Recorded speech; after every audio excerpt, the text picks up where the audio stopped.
Soy Fernando Díaz Villanueva, hoy es 16 de agosto de 2022 y esto es La Contracrónica.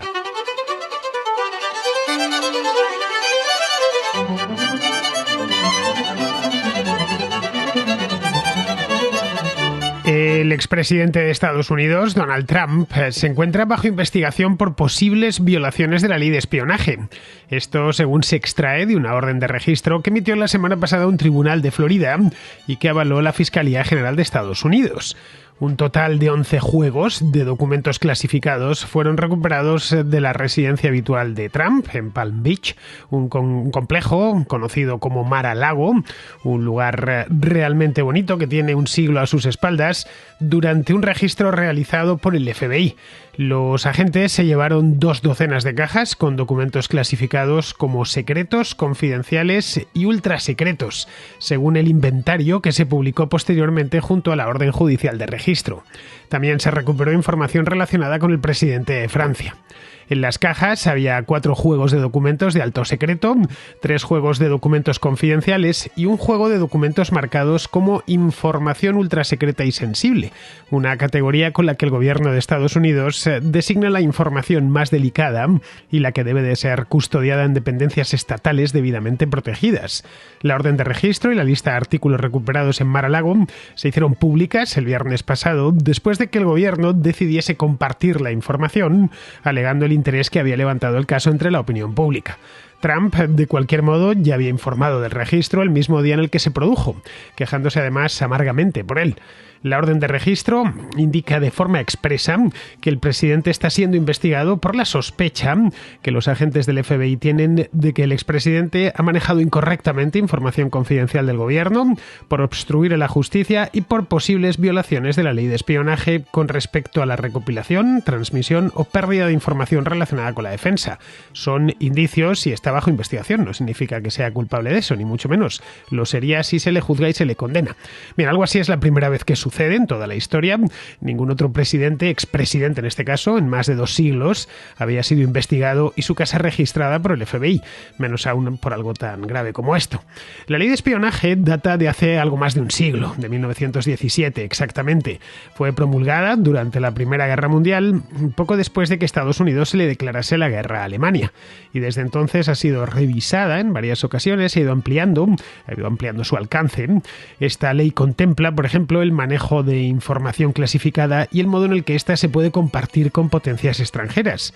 Según esta ley, cuando un presidente concluye su mandato, debe entregar los denominados registros presidenciales al archivista de Estados Unidos, que es el responsable de los archivos nacionales para que proceda a su clasificación y almacenaje.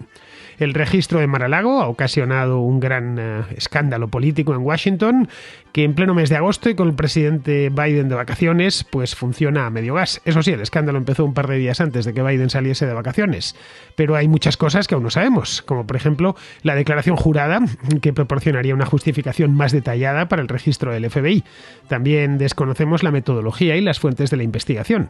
Michael McCall, que es el representante republicano, uno de los representantes republicanos por Texas, que fue abogado y fiscal federal en su momento, ha pedido al fiscal general de Estados Unidos, a Merrick Garland, que abra la declaración jurada para que tanto los congresistas como la opinión pública puedan entender mejor los motivos de este registro.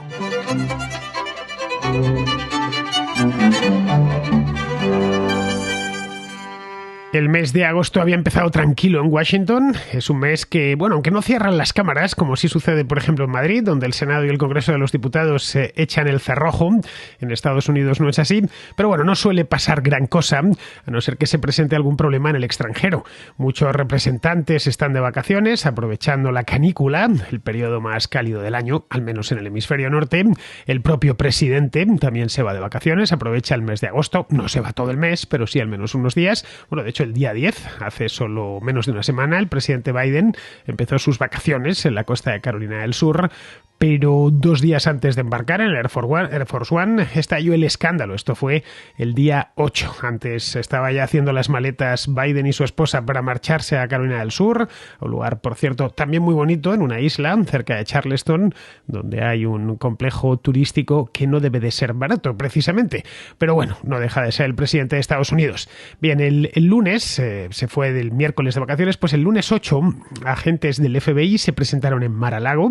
En Mar-a-Lago es un palacete de estilo español, más o menos, en Palm Beach, que está en Florida. Es un palacete que tiene como 100 años de antigüedad. Hoy, si echamos un vistazo al mapa, veremos que está rodeado de casas y de mansiones y demás, pero en su momento, cuando se hizo en una islita en Palm Beach, frente al Océano Atlántico, pues debía estar solitario, completamente solitario, y un millonario, al parecer, lo hizo a principios del siglo XX con intención de regalárselo a los presidentes, cuando al Estado, vamos, al Estado federal, cuando se muriese, lo hizo.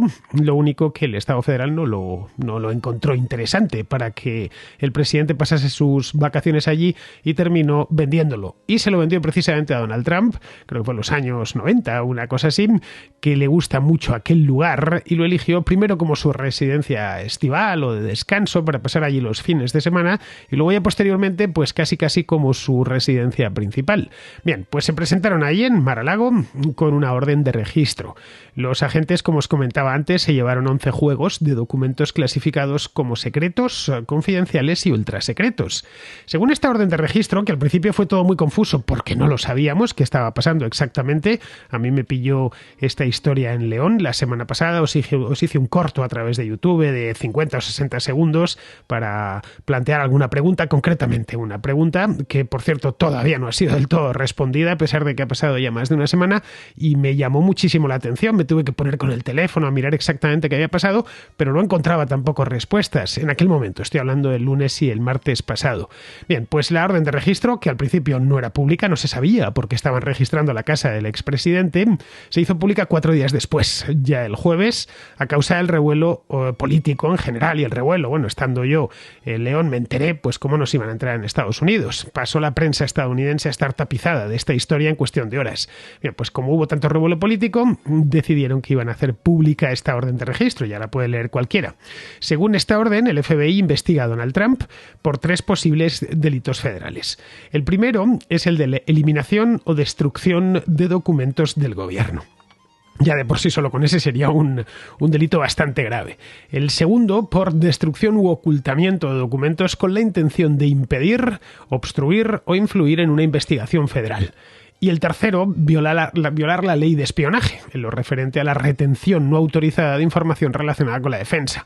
Al final, como esto había que simplificarlo de algún modo en la prensa, pues lo que ha primado ha sido la tercera de las investigaciones, la de la ley de espionaje, pero como vemos no es la única. Cuando se hizo pública la orden de registro, ya todo el mundo sabía del asunto en cuestión, porque hasta sus más remotos detalles, porque Trump y los aliados de Trump, del Partido Republicano, habían criticado la redada del FBI a través de la prensa y de las redes sociales. Vamos, que para el miércoles aquello ya se había convertido en un tsunami. La calificaron como injustificada, también dijeron que era una redada innecesaria y acusaron a sus opositores políticos, es decir, a los demócratas, aunque Trump también tiene opositores políticos en el Partido Republicano, de orquestar una persecución política contra Trump porque temen que se vuelva a presentar a las elecciones del año 2024. Los motores todavía no se han encendido, pero están poniéndoles gasolina. En Estados Unidos las elecciones son un día, pero al final pues hay tranquilamente un año, desde noviembre del año anterior hasta noviembre del año siguiente, hay elecciones, entre comillas, de Estados Unidos. Si sumamos la presentación de los candidatos, las primarias, las convenciones que se hacen en verano, el verano de las elecciones, en fin, que dentro de un año más o menos empezará ya a rugir el motor electoral. Luego no solo hay eso, hay unas elecciones en noviembre de medio término, las elecciones de medio mandato, vamos, que se celebran cada 2 años después de las presidenciales. Y en esas elecciones los demócratas no las tienen muy claras, que vayan a renovar el Congreso, la Cámara de Representantes por lo menos, porque la cosa está muy malita. La inflación está muy alta, los estadounidenses están un poquito hartos de los demócratas, eso es lo que se extrae de las encuestas, y también les acusaron los republicanos de esto mismo, de que querían encender el ventilador para mover toda la porquería que fuese posible, aunque fuese de Donald Trump, para que los republicanos tuviesen menos votos dentro de 3 meses. Los ataques de Trump y de todos sus aliados, de todo el trumpismo, vamos, a la investigación del FBI provocaron, eso fue en el acto, un contraataque de los demócratas, que acusaron al expresidente de manejar mal la información clasificada y de politizar el esfuerzo del FBI para recuperar esos documentos. Vamos, lo que vinieron a hacer es acusar directamente, no investigar, sino acusar directamente a Trump de hacer, pues eso, de violar la ley de espionaje, de obstruir a la justicia, de eliminar o destruir documentos del gobierno, etcétera, y además de hacer de menos al FBI. El fiscal general de Estados Unidos, que se llama Merrick Garland, que es el que ha sustituido a William Barr, el que puso Biden cuando llegó al poder hace año y medio, dijo que él personalmente había autorizado la operación del FBI. Es decir, que venía con un aval directo de la Fiscalía General. En la Casa Blanca, entre tanto, donde, como os decía antes, estaban haciendo las maletas para marcharse a Carolina del Sur, pues se pusieron de perfil, asegurando que no habían sido informados del registro previamente. Eso ya no lo sabemos, es posible que sí, es posible que no. Pero vamos, teniendo en cuenta que a Garland le puso ahí el presidente, lo más probable, de nuevo, es una hipótesis, una pura conjetura, es que Garland informase previamente al presidente, aunque por supuesto, si lo hizo de manera discreta, no oficial. Desde el punto de vista legal, sí es cierto que no lo sabemos, pero sí es cierto que Trump ha incurrido en cualquiera de los 3 delitos que le acusan. En un mal manejo de información clasificada, como sugiere directamente esta orden judicial, eso, bueno, digamos ya lo de la ley de espionaje y demás, esto le llevaría directo ante un tribunal, está claro. Y si consiguen demostrarlo, pues sería condenado. Pero claro, aún no sabemos qué documentos en concreto tenía en Mar-a-Lago y por qué razones no se habían entregado aún a los archivos nacionales. El saber exactamente qué documentos han sido lo más explícitos posible, lo de los juegos de documentos, pero el contenido de los mismos no olvidemos que es de alto secreto o ultra secreto, como lo llaman ahí en Estados Unidos. Es decir, no pueden bajar mucho al detalle. Así que habría que saber por qué razón no había Trump todavía a estas alturas, año y medio después de llegar de abandonar el poder, no había entregado esto al archivista nacional. Es posible que estuviesen convenientemente custodiados ahí en Mar-a-Lago, que los tuviese bajo llave, con vigilancia y demás, y que Trump estuviese perfectamente dispuesto a entregarlos, y que simplemente lo que ha hecho el FBI es anticiparse y armar este espectáculo. En enero de este año ya entregó varias cajas, que sin problemas hicieron un acuerdo, hablaron entre ellos, el equipo de Trump, con el Archivo Nacional, fueron a por ellas a Mar-a-Lago y se las llevaron y se inventariaron y se llevaron al archivo para ser almacenadas allí. Vamos, que en enero no hubo ningún problema.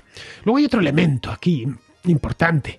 Trump fue presidente, no lo olvidemos, hace no tanto tiempo además. Es decir, no ha robado información. La información era suya, entre comillas, es decir, suya como presidente. Simplemente se la llevó a su residencia de Mar-a-Lago.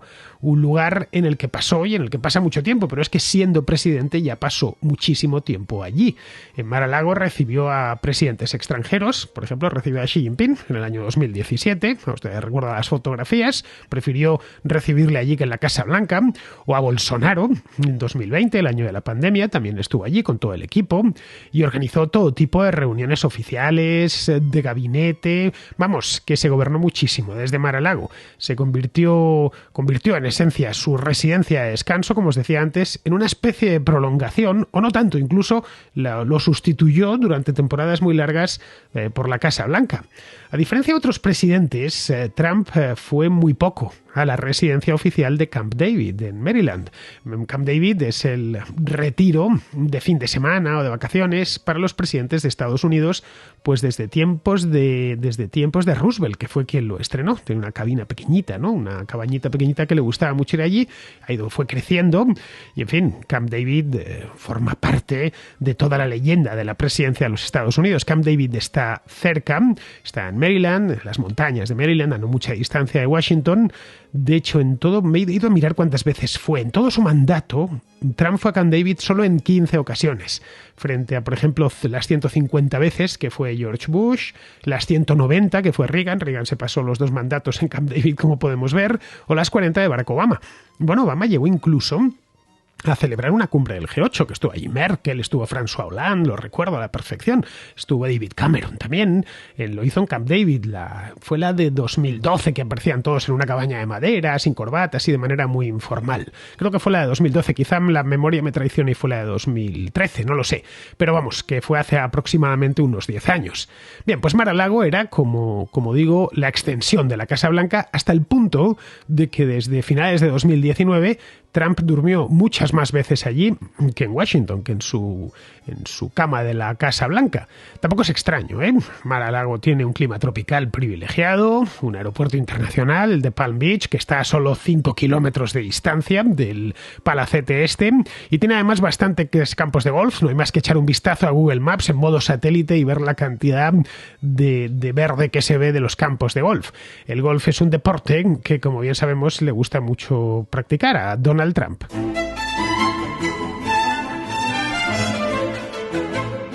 Así que por ahora lo que tenemos son muchas incógnitas, muchísimas de hecho. Podría tratarse de una simple operación, sin más, para recuperar los documentos que aún quedaban en Mar-a-Lago, armando ruido, eso sí. O ser parte, sería eso, en este caso, pues tenías ahí unos documentos metidos en un armario, qué sé yo, y no nos los habías dado por desinterés o porque no te importaba nada o simplemente por molestar y hemos ido a por ellos. Ya está. Eso sí, nosotros, para devolvértela, pues hemos armado ruido y hemos llevado allí agentes del FBI con chalecos, etcétera. Eso sería una posibilidad. La otra es que forme parte de una investigación mucho mayor. De hecho, el lunes no se hizo pública la orden de registro, como os comentaba antes, y nos enteramos de que Mar-a-Lago estaba siendo registrada porque Trump lo dijo a los medios de comunicación y toda su gente se encargó de tuitearlo. Trump no puede tuitear porque no tiene cuenta de Twitter, se la quitaron en el año 2021 a raíz de aquello del asalto al Congreso, pero vamos, tiene mucha gente que tuitea por él.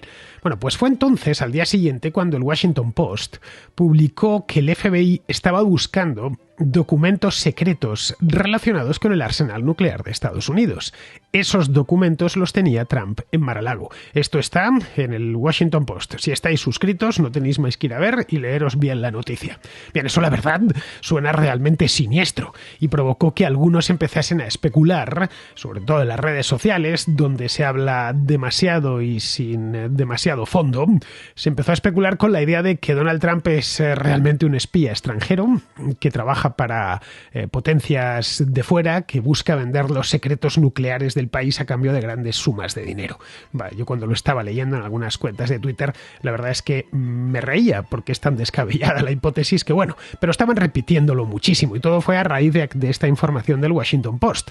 Para que no subiesen de tono las especulaciones, que ya digo, estaban empezando a bordear, ¿no? A meterse directamente en el ridículo, poco después de esto, de lo del Washington Post, se hizo pública la orden de registro y un somero inventario de lo que se encontraron. Pero claro, como os decía antes, sin entrar en detalles, teniendo en cuenta que se trata de información muy sensible. No serviría de nada decir esto es secreto, o peor aún, esto es ultra secreto, si va a llegar el gobierno y va a decir pues exactamente lo que tenía Trump en su casa era esto, y poco menos que lo soltasen en PDF a los medios o lo soltasen en las redes sociales para que leyésemos enteramente los secretos que en ese momento dejarían de serlo.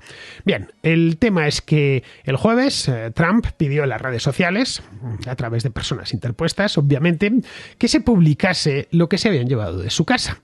Para entonces el escándalo ya era monumental. Un grupo de republicanos de la Cámara de Representantes dieron una rueda de prensa, esto fue el viernes, si mal no me acuerdo, condenando el registro del FBI, alegando que aquello fue una operación política concebida exclusivamente para perjudicar al Partido Republicano, 3 meses antes de las elecciones de medio mandato, que se celebrarán dentro de nada, el próximo 8 de noviembre. Teniendo en cuenta que esto se produjo el 8 de agosto, pues son 3 meses exactos, 90 días antes de las elecciones. Lo cierto es que podría suceder justamente lo contrario. Esta redada puede servir para movilizar a la base electoral del partido, especialmente la más cercana a Donald Trump, de cara a las elecciones, pero no solo a las de medio mandato de noviembre, sino a las presidenciales que se celebrarán en noviembre de 2024. Creo que hay fecha ya, no sé si es el 6, el 7 o el 8 de noviembre, y elecciones en las que podría concurrir Trump para optar a un segundo mandato. Está en su derecho, solo ha tenido uno. Para estas elecciones faltan aún más de 2 años. Pero el proceso electoral en Estados Unidos, como os decía antes, se toma su tiempo. Muchísimo. Los candidatos empezarán a perfilar en aproximadamente un año. En torno al verano de 2023. Recordemos que cuando Trump anunció que iba a ser presidente, todavía faltaba año y medio para las elecciones de 2016. Yo la primera vez que lo leí, que iba para la presidencia, fue a principios del verano del año 2015 y todavía estuvo todo ese año y medio hablando de Donald Trump. Fue uno de los temas que dominaron la actualidad estadounidense e internacional durante el año 2015, parte de 2015 y 2016. Es más, yo recuerdo haber escrito para Voz Populi mi primera columna sobre Donald Trump en agosto del año 2015. Faltaba todavía un año y 3 meses para que llegase a la Casa Blanca. Bueno, faltaba algo más, porque la Casa Blanca propiamente llegó en enero de 2017. Así que dentro de relativamente poco tiempo empezaremos a hablar ya de las elecciones de 2024. Ya digo, los candidatos empezarán a perfilarse en un año, más o menos, y las primarias comenzarán en enero de 2024. Estamos hablando ya no de más de 2 años, sino de menos de año y medio, hasta que arranque el proceso. Los republicanos han señalado al fiscal general del Estado, a Merrick Garland, como brazo ejecutor del registro, algo que es estrictamente cierto. Y no es porque lo diga yo, sino porque él mismo lo ha reconocido. Garland dijo el jueves que había avalado personalmente el registro porque Trump ignoraba de manera repetida las citaciones que le habían hecho para entregar a los archivos nacionales toda esa documentación. Dijo textualmente, me lo he apuntado aquí, que la Fiscalía, y esto es textual, no toma esta decisión a la ligera. Siempre que es posible, trata de emplear medios menos intrusivos, como los que, entiendo yo, emplearon en el mes de enero cuando Trump entregó otro set de documentos. Habría, por lo tanto, que dilucidar si realmente trataron de emplear esos medios menos intrusivos, por utilizar la terminología de Garland. Por medios menos intrusivos hay que entender hablarlo en privado, que es como se deben hacer estas cosas. Bien, esa es la pregunta clave, o una de las preguntas clave. ¿Era necesario montar semejante escandalera a solo 3 meses de unas elecciones? Es una pregunta clave que debería responder Merrick Garland. Es obvio que el mal manejo de documentos clasificados es una mala práctica y que además puede ser constitutiva esa mala práctica de delito. El FBI tenía motivos sobrados, más que sobrados, para preocuparse si había indicios que se sostenían para creer que toda esta información había sido sustraída. Bueno, en tanto en cuanto había sido presidente ya no era una sustracción, no era un robo, no se los había llevado allí de matute, sino que los tenía porque había sido presidente. Pero bueno, en tanto que ya está fuera de la Casa Blanca tanto tiempo, pues ya se podía considerar que no deberían estar, y la verdad es que no deberían estar, o que los tenía allí, pero estaban almacenados de forma inapropiada, ya en Mar-a-Lago. Tampoco sería extraño, ¿eh? No sería la primera vez que Trump es poco disciplinado con los secretos oficiales. Pero claro, han pasado año y medio, 18 meses, desde que Trump dejó la Casa Blanca. Entonces aquí aparece otra pregunta. ¿Por qué la repentina urgencia para hacer esto, que requirió una orden de registro y una redada policial por todo lo alto? Si entre los documentos hubiese secretos nucleares, uno pensaría que el Departamento de Justicia habría exigido su devolución tan pronto como se hubiese enterado. No sé, a mí año y medio me parece mucho tiempo para algo tan serio como secretos nucleares. Y luego otra pregunta más. Si esos documentos nucleares acumulaban polvo en Mar-a-Lago sin la debida custodia, que es una posibilidad, ¿por qué decírselo al mundo entero a través de una filtración en el Washington Post? ¿No hay mejores medios? Digo yo, no sé, es de nuevo una pregunta que dejo en el aire. Trump asegura no tener nada que ocultar y recordó que que todo lo que había en su casa de Mar-a-Lago, no hay nada clasificado, que estaba todo desclasificado.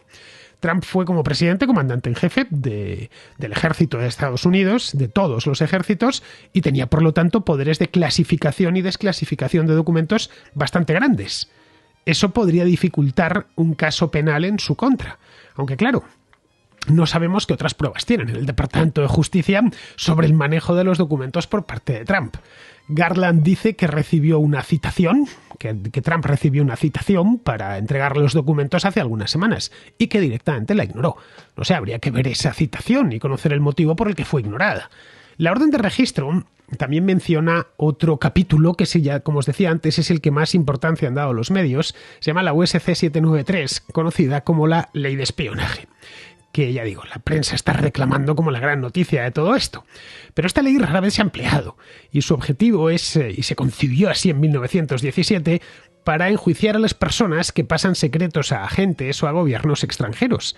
No sé, acusar a Trump de violar la ley de espionaje por mantener en su residencia documentos clasificados que, según él, ya estaban desclasificados, pues a mí me parece una extralimitación de la Fiscalía. Como es su costumbre, Trump también está sembrando confusión, que eso se le da bastante bien, al decir que quizá el FBI puso ahí documentos para tenderle una trampa. A ver, no hay una sola prueba de esto. Pero aquella sórdida historia, no sé si la recordáis, la de la colusión rusa del FBI, puede llevar a pensar que algo que muchos, especialmente los más motivados, podrían llegar a creer. Luego está la cuestión política.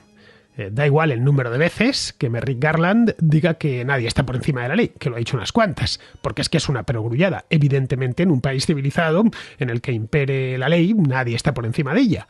Registrar la casa de un expresidente y quizá un futuro candidato presidencial es un acto inherentemente político. Evidentemente, Trump no está por encima de la ley, pero es quien es, y hay que tener en cuenta para ciertas cosas que se puede ocasionar un gran escándalo político. Vamos, que se requiere una evidencia abrumadora para persuadir al país que el expresidente ha podido cometer un delito.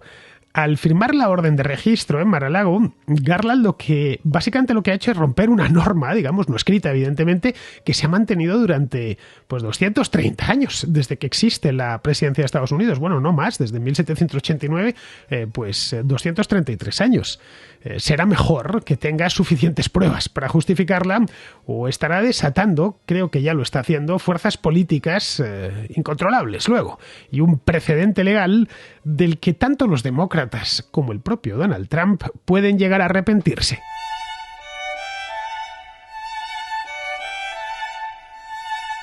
Vamos con la contrarréplica. Empezamos con Alex de Valencia, que a raíz de un anuncio publicitario que ha visto Alex en el metro de Valencia, nos comenta lo siguiente sobre una campaña que la Generalidad Valenciana ha lanzado contra la prostitución. La verdad es que llevo un tiempo pensando en cómo entrar en este tema.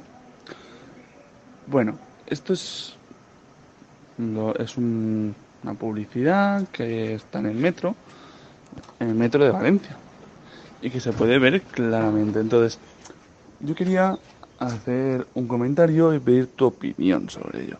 Lo primero es que en qué momento se puede creer el Estado con el derecho de decirnos lo que tenemos que pensar, porque ahí nos están diciendo lo que tenemos que pensar. Tenemos que pensar que la prostitución es violencia sexual en vez de ocio. Que yo no sé decirte si la prostitución es ocio o no, pero sí que es una relación sexual consensuada entre dos partes y que en la cual ambas partes han decidido hacerla. Es verdad que lo han decidido a cambio de dinero, pero también decidimos trabajar a cambio de dinero, ¿no? Y también damos dinero para comprar unos tomates, ¿no? O sea que es lo mismo. Yo creo que es lo mismo, vamos. Si ambas personas lo han decidido correctamente, no estoy entrando en lo que son las tratas, pero si no es una trata blanca. Entonces yo quería comentar dos cosas. Lo primero, el hecho de que el gobierno valenciano se crea con derecho a meternos en la cabeza o a intentar meternos en la cabeza lo que ellos opinan, y luego lo retrógrado y lo poco liberal y en general lo mal que me parece esa forma de pensar en sí mismo, ese comentario. Bueno, muchas gracias y eso es todo. Bueno, para poner esto en contexto y como estamos en la radio, os voy a contar de qué va el cartelito en cuestión, la publicidad en cuestión. Me ha enviado Alex una fotografía que ha tomado, entiendo que él mismo, en una estación del metro de Valencia, en la que aparece la imagen de un hombre joven, de unos, calculo, 25 o 30 años, y al lado de él la siguiente leyenda. La prostitución no es ocio, es violencia sexual. Esto, ya digo, es textual. Debajo de esa frase, un hashtag con su cuadradillo en el que pone no es ocio, es violencia. Sí, todo junto. En la esquina superior izquierda, el logotipo de la Generalidad Valenciana y la consejería correspondiente, que no se aprecia bien, pero que supongo que será la de Igualdad, porque todos los gobiernos autonómicos tienen una consejería de eso, que es la que se encarga de este tipo de cosas. Bien, La prostitución para la prostituta o el prostituto, que también los hay, es siempre negocio. No es ni ocio ni violencia sexual, es un negocio, un trabajo, vamos. La prostitución consiste en favores sexuales a cambio de dinero. Luego quien los presta cobra una cantidad que suele ser su medio de vida. No siempre, pero por lo general es así. Para quien recurre al servicio es ocio o es necesidad, o ambas cosas a la vez. En algunas ocasiones la prestación de este servicio deriva en violencia sexual o en violencia secas, vamos. Es decir, que hay gente que se va de putas, y perdonad por la expresión, pero es la más empleada para esta actividad, al menos en España, bueno, pues que se va de putas por diversión o porque es el único modo que tiene de mantener relaciones sexuales. En ocasiones se producen agresiones hacia las prostitutas y esa es la razón que explica la existencia del chulo o del rufián. Rufián significa exactamente eso, es el hombre que trafica con prostitutas. Bien, pues el chulo las protege, entre comillas, a cambio de que le entreguen parte o todo de lo que ganan. Los chulos aparecen y prosperan allá donde la prostitución es ilegal. Claro, como la prostituta está ejerciendo una actividad ilegal, pues no puede acudir a la policía. Si un cliente, qué sé yo, se pone violento y decide agredirla porque, no sé, por ejemplo, se niega a pagar por el servicio. Claro, si va a la policía, podría verse envuelta en problemas legales y busca entonces la protección en los chulos, que se encargan de dar su merecido al cliente que se niega a pagar o que ha agredido a una de sus prostitutas. Bien, el oficio de rufián, lo que comúnmente se conoce como proxeneta, que es uno de los más inmorales que existen, está terminantemente prohibido por la ley y además se persigue. El Código Penal lo deja claro en su artículo 187, que he ido a buscarlo. Aquel que, empleando violencia, intimidación o engaño, o abusando de una situación de superioridad o de necesidad o vulnerabilidad de la víctima, determine a una persona mayor de edad a ejercer o a mantenerse en la prostitución, será castigado con penas de prisión de 2 a 5 años y multa de 12 a 24 meses. Bien, esto es lo que dice la ley y es clarísimo. Así que, no sé, esta campaña de la Generalidad Valenciana es como mínimo tramposa, ya que la prostitución no es sinónimo de violencia sexual, como hace ver el cartel. La prostitución en España no es ilegal, pero tampoco totalmente legal, ya que no hay legislación al respecto que la contemple. Vive en un limbo un tanto extraño, en el que se permite ejercer la prostitución de forma individual, siempre que sea libre y voluntario ese ejercicio, pero no se puede, por ejemplo, montar un prostíbulo, ya que algo así pues entraría en conflicto con el artículo 187 del Código Penal que os acabo de leer. ¿El resultado? Pues el resultado es que las prostitutas en España, y los prostitutos también, no los olvidemos, ejercen su oficio, el más antiguo del mundo, dicen, de 1000 maneras diferentes, desde estar a pie de calle hasta en lujosos apartamentos de las mejores zonas de las ciudades. No sé, decir que lo que hace una prostituta de alto standing es violencia sexual, pues es no entender nada. Pero bueno, ya sabes, Alex, que ahora se han agarrado a esto de la prostitución y están convencidos de que son los primeros en hacerlo, cuando lo de abolir la prostitución es más antiguo que el hilo negro. Se ha intentado muchas veces y en todas se ha fracasado. Pero nada, oye, no aprenden. Si terminan prohibiéndola por completo, aparte de meterse en la vida privada de cada uno, lo único que van a conseguir es que ese comercio carnal, que va a seguir existiendo, por supuesto, se sumerja aún más, convirtiéndose en algo realmente lucrativo para el crimen organizado. Vamos, que empezarán a proliferar los rufianes por ciertos barrios. Bien, seguimos con Vicente, que vuelve con el tema este del que hablábamos hace un par de semanas, a raíz de la nota de voz de una contraescucha, sobre los problemas que tienen los trabajadores para encontrar un buen trabajo y los que tienen los empresarios para encontrar trabajadores. Tanto lo que ella dice como lo que respondías tú, ambos tenéis argumentos muy sólidos y ambos tenéis razón en vuestros planteamientos. O sea, no creo que se le pueda discutir nada ni a ella ni a ti. ¿Sabes?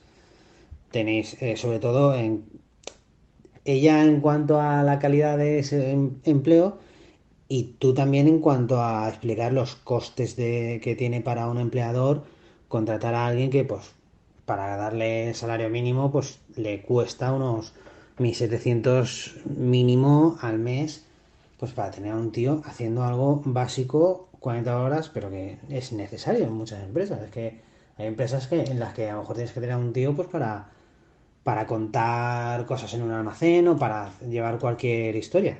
Y ese señor, pues, hay un gasto.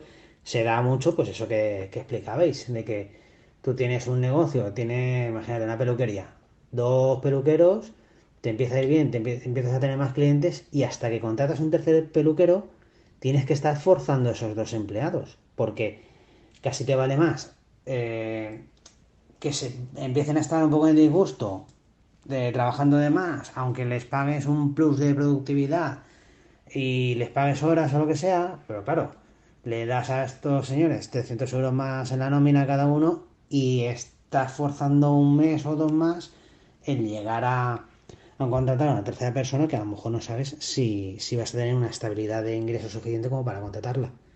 O sea, esas cosas se dan. Yo creo que también este problema se da porque hay un mogollón de pequeños baches en España.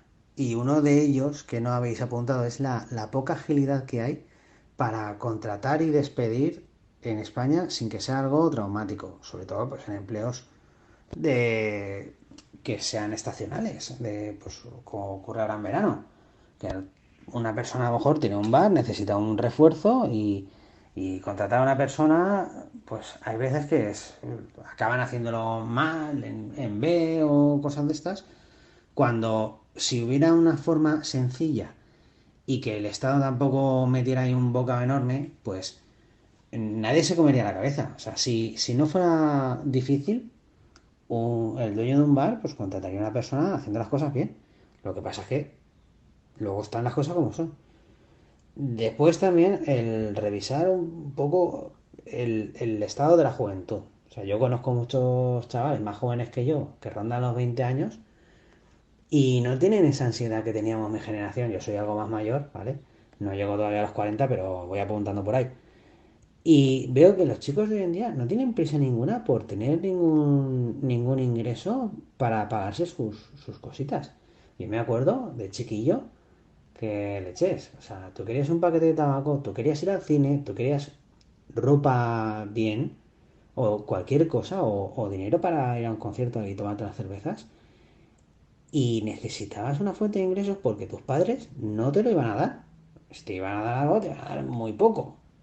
Cada uno también viene de una casa y viene de las situaciones. En mi caso, por ejemplo, pues no faltaba de nada, de sustento ni nada básico, pero no me iban a dar dinero para nada. Y yo creo que eso ha sido muy bueno para que yo cogiera de chavalito y pues en verano echando una mano en el campo. Durante el curso escolar pues, iba haciendo cositas de pues, recados a señoras mayores. O sea, iba haciendo cositas que me iban dando unos pequeños ingresos. Luego, siendo mayor de edad, pues ya enseguida a trabajar por cuenta ajena. Y, y bueno, y el que no, otra cosa que decías tú, pues, el que no, pues se autoemplea a sí mismo y ya está. O sea, y luego es un poco la metáfora esta de que comentaba en la nota mal grabada, del primer señor que se comió una ostra cruda. O sea, hace miles de años alguien iría por una playa, tenía tanta necesidad de comer que cuando encontró una ostra ni siquiera se planteó decir, uy, es que hasta que no haga fuego no me la puedo comer, o es que no sé qué. No, cogí y se la comió, y punto. Entonces, yo creo que las cosas vienen también de que se sumen una serie de factores. O sea, de lo que he comentado y luego también procurar perseguir ofertas de trabajo que sean basura. Que eso también se ve mucho. Yo hay veces que me meto en internet, sin forocoches y sitios de estos, y ves hilos donde hay alguien que ha puesto una oferta de trabajo o que le ha llegado por WhatsApp una oferta de trabajo y es que prácticamente es de esclavitud. O sea, de un camarero hoy en día en España se encuentra en unas condiciones laborales que es que dan miedo. Aquí, Vicente, apuntas algunos temas muy interesantes. Uno de ellos es el del despido. Mira, en España despedir es caro y complicado. O sea, poco que uno haya contratado a alguien, aunque sea como autónomo, lo sabe bien. Desde la reforma laboral de 2012 es algo menos caro, pero hay que abonar igualmente al despedido 20 días por año trabajado, que es hasta un tope de 12 mensualidades. En el pasado recuerdo que era más, que eran 45 días, lo que ponía muchos despidos imposibles, realmente prohibitivos. Así que al final se terminaba despidiendo a los recién entrados porque era mucho más barato. Creaba esa disimetría absurda. La indemnización por despido, aunque parezca contraintuitivo, daña a ambas partes. Daña al empresario, a la vista está, que tiene que pagar pues a veces una cantidad elevada de dinero justo en el momento en el que está reduciendo costes para asegurar la viabilidad de la empresa. Y luego daña también al empleado, porque en muchas ocasiones, especialmente entre los veteranos, se aguanta cualquier cosa con tal de mantener ese, entre comillas, capital acumulado durante los años que se ha trabajado allí. Conozco unos cuantos casos de amigos que llevan, qué sé yo, 20, 25 años trabajando en una empresa en la que no están a gusto, de hecho están muy a disgusto, que les encantaría cambiar, pero que claro, no se quieren ir por las buenas, porque saben que esa indemnización solo la cobrarán si les despiden, no si cierran la puerta por su lado y se marchan libremente. Así que nos encontramos con el absurdo de una empresa que quiere despedir a un empleado y no puede porque hay que pagarle mucho, y a un empleado que quiere largarse de esa empresa pero no lo hace porque no quiere sacrificar su indemnización. La cosa a menudo termina en un ERE. El empresario despide cuando ya no puede más, cuando está ya al límite de su resistencia y tiene que recurrir al expediente de regulación de empleo. Y ahí el ajuste es mucho mayor, ya que no se despide a 3, sino a 30, cuyas indemnizaciones quedan muy reducidas, bueno, a veces quedan reducidas a casi nada, porque en ocasiones la empresa quiebra y los envía directos al Fondo de Garantía Salarial, al FOGASA, que te paga pues poco y menos. Respecto a lo que comentas de los jóvenes que no quieren trabajar, pues a ver, hay de todo. Generalizar siempre es malo. Conozco a algún joven que es muy trabajador y desde bien jovencito, pero vamos, ten en cuenta que en comparación con lo que sucedía hace 30 o 40 años, España está llena de hijos únicos. Hay muchísimos más que hace 40 años. Una familia con un solo hijo puede dedicar a ese hijo muchos más recursos que si tiene 3 o 4. Esto a esos hijos únicos les da un colchón familiar importante. El empresario compite directamente con los padres, que entregan un dinero al mes a su hijo a cambio de nada o de muy poco. Bien, pues vamos a terminar. Vamos con Pizarro, que nos habla de la fortaleza del dólar. Un dólar apreciado es indistinguible de sanciones económicas a países con deudas asfixiantes en dólares y a países con gran dependencia de importaciones abonadas en dólares. Como el alza del dólar no tiene intención punitiva, sino de salvación estadounidense ante una inflación galopante, estos efectos colaterales son un mal menor asumible por el imperio. Veremos si el mal menor asumible no es en realidad una calamidad tremenda y con efectos comprometedores. Un cordial saludo de Pizarro. Y hasta aquí, queridos amigos, llega la Contra 16, que es hoy, mañana será 17 y estaré de vuelta. Hasta mañana, amigos.